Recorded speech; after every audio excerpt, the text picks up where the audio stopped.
Hello there guys, what is going on? Son of Chelsea back here again for another video. Hope you're all doing well and keeping safe wherever you are watching this today. This is going to be my big Chelsea season prediction video. I did this last year, enjoyed doing it and enjoyed reacting to my predictions and seeing how close or how far away they were. So I'm going to be doing a similar thing. I've added one new category to predict this season for Chelsea, but pretty much are going to be the same. Where do I think Chelsea are going to finish in the Premier League, Champions League? Will we win a trophy?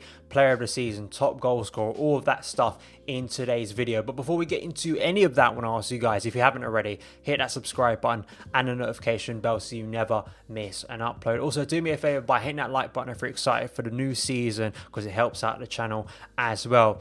Let's start off with the Premier League. Where do I think Chelsea are going to finish in the Premier League? And make sure to leave your predictions as well for the season in the comments below, because I'm really interested to hear yours as well. In the Premier League, last season I predicted us to finish 5th. We ended up finishing 4th, getting Champions League qualification. I think Chelsea are going to get Champions League qualification once again this season. However, I don't think we're going to be in a serious title challenge that I think some people are predicting us to be. I'm going to predict us to go one higher this season from the 1920 season and finish 3rd. I think this would be a good end to the season and a good place for this season if Chelsea make progression in certain categories for me.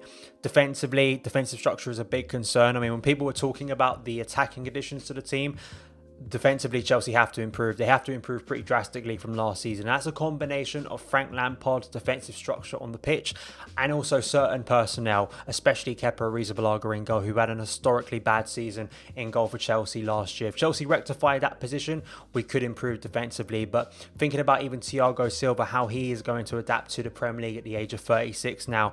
Also, Ben Chilwell coming into that team. Will we help Chelsea defensively? There are many concerns. And that's not only on the back four, it's also on midfield, the space between midfield and defence. But on the positive side of that, I think Chelsea are going to be an amazing attacking team this season. I think we're going to see some of the best attacking at Stamford Bridge, basically since I think Carlo Ancelotti. I think there's the capability to do that with the attacking options Frank Lampard has at his disposal. I think fluidity for me in attack is the biggest thing. I want Chelsea by the end of the 2021 season to be the most ferocious and dangerous attack in the Premier League. I want teams to fear Chelsea's attack.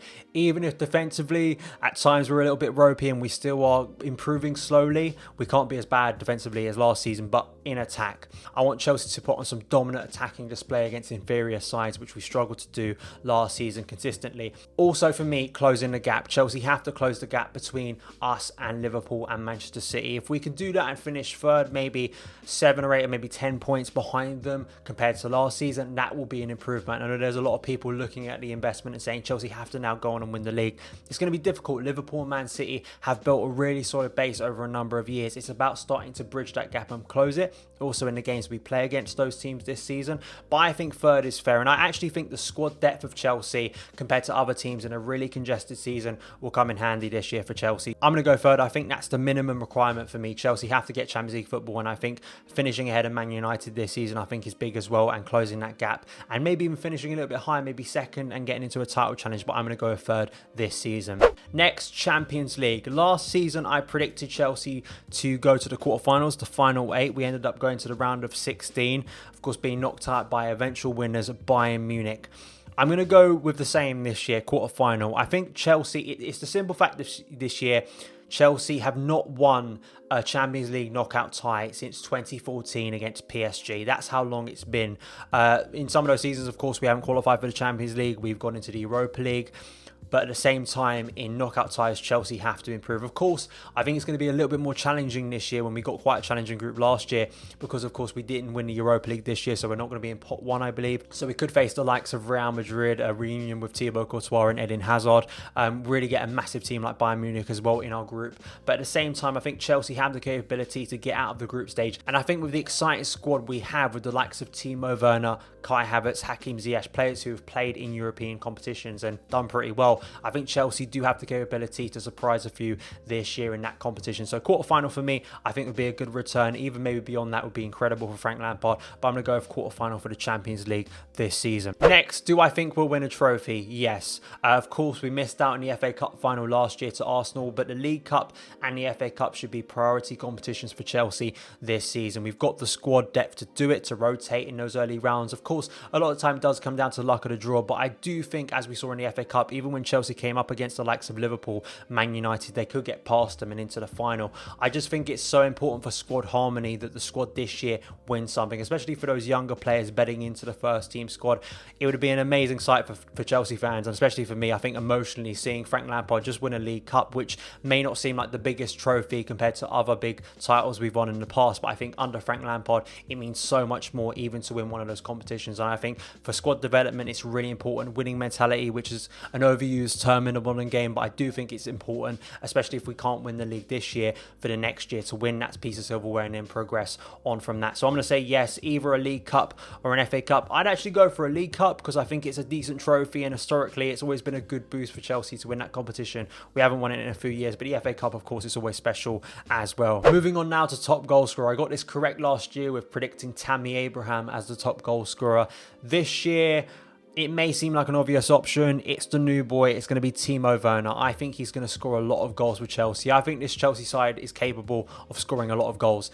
I think those goals will be shared around, but I think the majority of them will be scored by Timo Werner, because I think that his quality, his dynamic movement, his speed, I think he's just got the capability and the confidence to score a lot of goals. I think this Chelsea side as well, if you looked at it last year based on the stats, which was weaker, created a lot of opportunities. And if Chelsea match that or go beyond that, Timo Werner is going to have a lot of chances to score. And I think his clinical nature in front of goal will come to the fore, and he's even got a chance potentially to be the Golden Boot winner in the Premier League. I do expect his goal ratio from the Bundesliga to the Premier League to go down a little bit. That always happens for a lot of players. Diego Costa was the same. Of course, injury issues as well could hurt Timo Werner this year because it's so congested, and rotation as well betting into the league. But I still think he's going to be Chelsea's top goal scorer in 2021. Next is a new one I've added this year, most assists for the season. There's a lot of contenders for this for me, especially in attacking areas. If Chelsea are going to create a lot of opportunities, I think this may once again seem like an obvious option, but I just look at the team, I look at this player, and I think he is going to be a major threat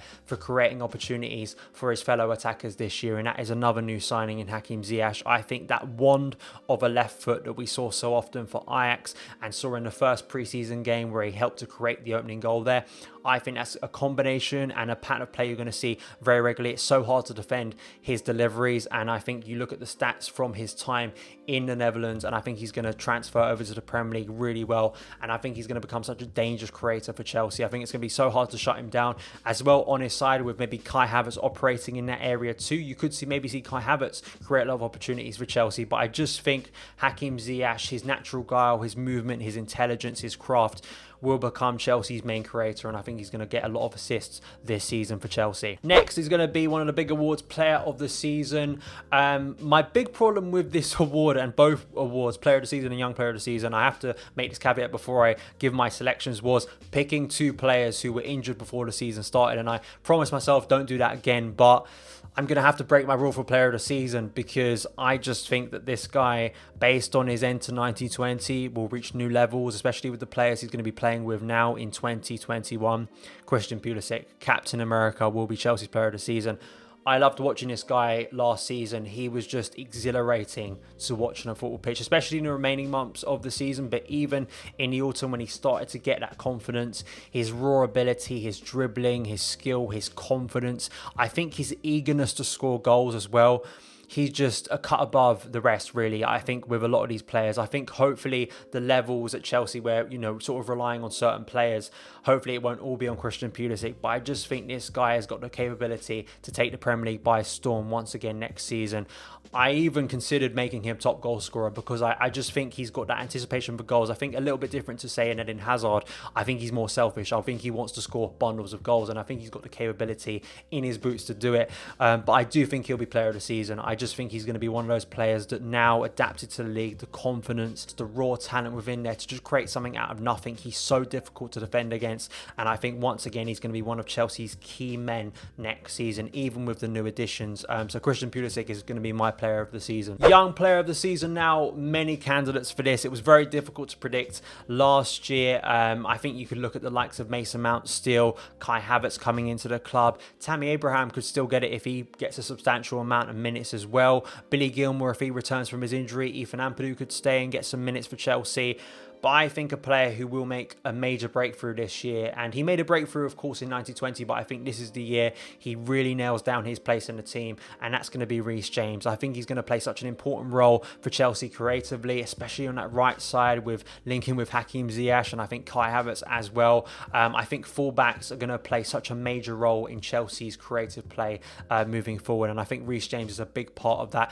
He could as well get close to being the most assists of the season for Chelsea, but I think Reece James, just that natural quality, his link-up play, even in his slight dips of form and the fact that he needs to improve defensively, this guy's got a major future at Chelsea Football Club, and I think this is the year he really makes right back his spot in the first team. So Reece James for me is going to be young player of the season. I think he'll make his major breakthrough, and I think come the end of the season he'll be a major part of Frank Lampard's plans. And lastly, surprise player of the season, a player you don't expect to have a big year but will end up playing a big role in the first team. Last year, I picked Mateo Kovacic in this prediction. Pretty pleased with that selection because he ended up being Chelsea's overall player of the season. This year, I considered maybe a defender. If Chelsea improved defensively, that would be a big point of praise for Chelsea fans because that needs to improve. But I looked at the area of midfield that's so stacked basically with players for Frank Lampard to choose from. Some could still leave in this transfer window, maybe get a loan. This player for me, I think fitness is obviously imperative, and you'd say that with a lot of players, but I think that for this particular player, the fact he's had so many big injuries recently which have taken him out, he's getting back to full fitness. I just think the talent he has, the potential he has when he's at full flow, when he's going, I think he's a game changer for Chelsea, I really do. Ruben Loftus-Cheek. He's the forgotten man, I think, based on Kai Havertz's introduction to Chelsea fans and so many players in that area. Mason Mount ending the season so strongly. The fact that he spent 13 months out on the sidelines. Anyone who watches this channel knows I'm a massive fan of Ruben. He's one of my favourite players in the squad. It's going to be a difficult year, and some people could think this is going to be his make or break year at Chelsea. I've received a lot of questions about Ruben Loftus-Cheek. I still hope that this is the year where Ruben proves how good he is. It's going to be really challenging for him, but I think based on the fact Frank is going to have to do a lot of rotating in a number of competitions based on the congested nature of games, I think Ruben could turn out to be that player you forget about, but turns out to be a big player for us because I just think his ability on the ball, his game intelligence, which has improved over the years, his strength, I just think as well his nature to get into the box and score goals, I think is a big thing for me from Chelsea's midfield. And as I said, there's so much competition in that role, so it's going to be difficult for him, but Ruben is my pick. But that is it for my predictions for Chelsea's 2020-21 season. Please let me know your predictions in the comments below. But thank you guys so much for taking the time to watch this video. If you did enjoy it, hit that subscribe button and the notification bell so you never miss an upload. Follow me on Twitter at @SonOfChelsea, and I'll see you again.